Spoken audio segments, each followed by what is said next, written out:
Headlines brought to you by Chitale बंधू।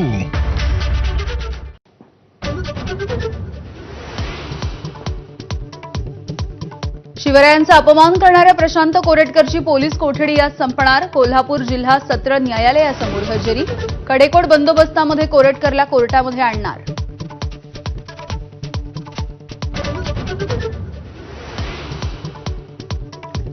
सिंहस्थ कुंभमेळ्याच्या नावावरून नाशिक आणि त्र्यंबकेश्वरच्या महंतांमध्ये वाद। मंत्री गिरीश महाजन साधू महंतांसोबत चर्चेसाठी त्र्यंबकेश्वरमध्ये दोन्ही नावं लावण्याचा प्रयत्न असल्याची महाजनांची माहिती।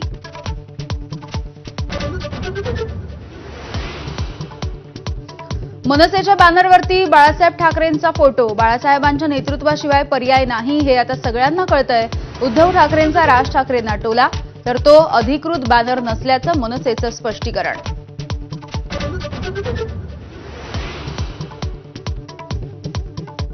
दिशा सालियांचा पोस्टमॉर्टम रिपोर्ट खोटा। वडिलांच्या वकिलांचा दावा। नार्को टेस्टसाठी वडील तयार, वकिलांची माहिती। उद्धव ठाकरेंचा बोलण्यास नकार।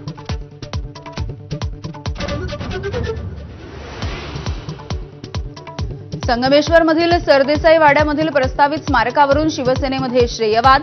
जागेसाठी राज्यमंत्री योगेश कदम यांचे सर्वाधिक प्रयत्न। रामदास कदम यांचं वक्तव्य। उदय सामंत आणि रामदास कदम यांच्यामध्ये वादाची ठिणगी।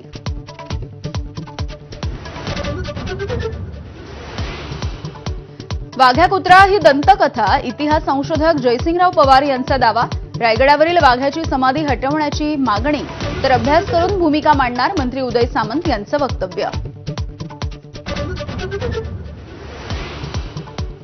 छत्रपती संभाजीनगरमध्ये दत्तक घेतलेल्या 4 वर्षीय चिमुकलीची आईवडिलांकडून निर्घृणपणे हत्या।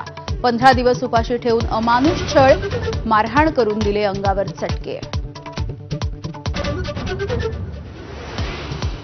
कुटुंब ही संकल्पना नष्ट होत चालली आहे। मुलगा आणि आईवडिलांमधील संपत्तीच्या वादाच्या खटल्यामध्ये सुप्रीम कोर्टाचं निरीक्षण।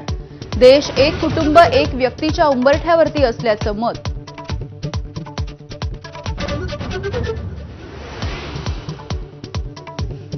रिलायन्स इंडस्ट्रीजचे अध्यक्ष मुकेश अंबानी जगामधील आघाडीच्या 10 श्रीमंतांच्या यादीमधून बाहेर।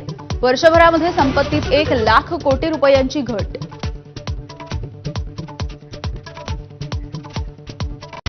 Headlines brought to you by Chitale बंधू।